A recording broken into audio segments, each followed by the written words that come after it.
And I found this one story. It's actually Liz wrote this story in fifth grade. She was 10 years. Your wife Yes, Liz. Liz wrote this story. She was 10 years old, fifth grade, and she showed me this story a long time ago when she was going through old notes and stuff. And she goes, "Oh, here's a funny story." And I read it and I thought it was the best. And so I saved it and I put it in the old notes and I found it again. And I think this is a great time to read Liz's story. I would love to hear what kind of writer Liz was. Well, we're all going to get to decide for ourselves here. The story is untitled. Okay. Maybe when it's done, we'll title it. This is fifth grade Liz, 10 years old. Once upon a time in a beautiful forest, there lived a princess who wasn't like the others. She had something special about her. She was 16 and lived in a palace with her mother and father, and she loved them very much. They were very protective of her. She never was able to go outside and play with the other children or leave the palace. Of course, she never worried about playing with the other children because she had no legs. Twist! She was. We're all picturing one thing here. And now suddenly, to give everyone a moment to reframe Boy, what they were that was a picturing. surprise. She's like the master of suspense. Wow, there's so much. That was a twist I did not see Oh coming. man, if people didn't put their seatbelts on yet, you might want to, because here's where the ride starts. Her mother died at birth, and she had a new mother. Okay, I shouldn't be laughing at this, but just the way it's. I don't know. Her parents had a special pair of crutches made for her so she could move around the palace. Okay. I guess this kingdom didn't have chairs.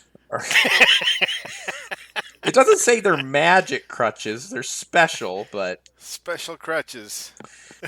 one day she became very sad and lonesome. She was crying out her bedroom window when she heard a voice say, "What are you crying for, dear?" She was very surprised at seeing a horse standing below her window talking. Liz watched too much Mr. Ed as a child or something. Um, Not a lot of details about the horse yet, except I'm going to infer that he's kind of impatient because the next line is, "Well," the horse said.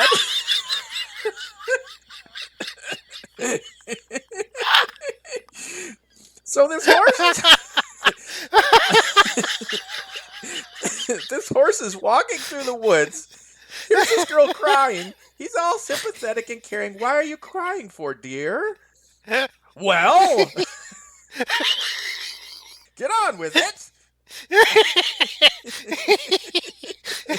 Oh, oh, Mm. oh my goodness. Well, the princess finally replies, "I am sad because my parents will not let me go outside to see the marvelous things the world has because I have no legs," the princess said.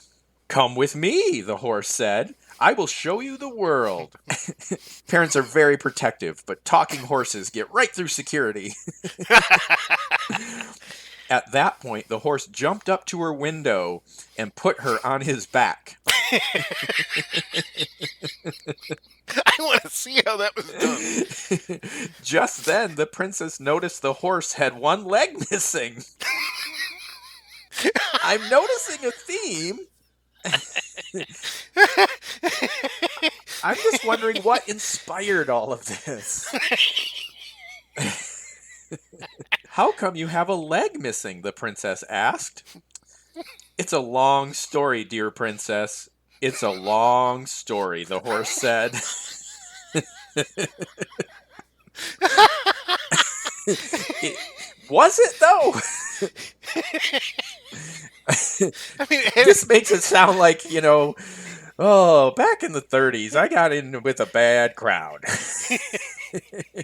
Now, you need to understand who I was running around with back then. Otherwise, me losing a leg makes no sense.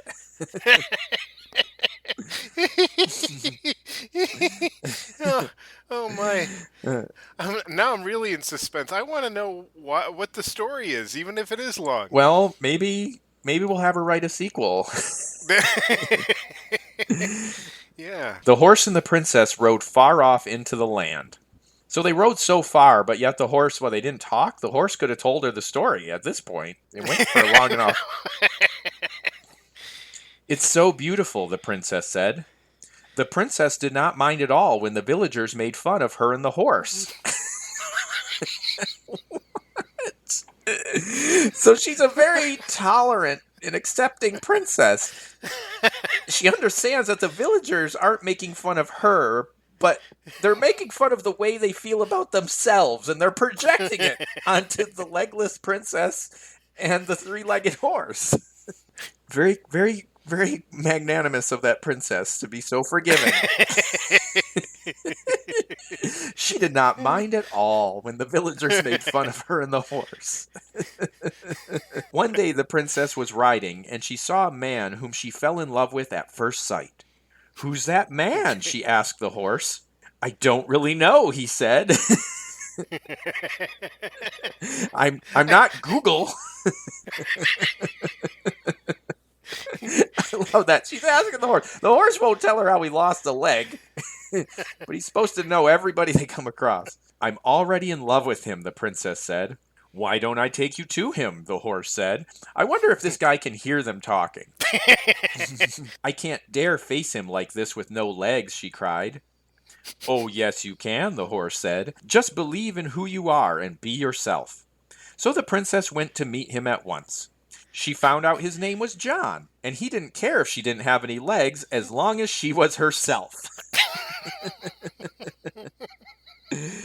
So they both fell in love and got married. They had 2 children, and the whole family loved one another and lived happily ever after. The end. Wow, that is a wonderful story. It's very, very wonderful story. It's heartwarming. At first, I didn't think it had a leg to stand on, but So many twists and turns in that. I love it. I know. The first time I read it, and I'm just like, da da da da da da, because she had no legs. What?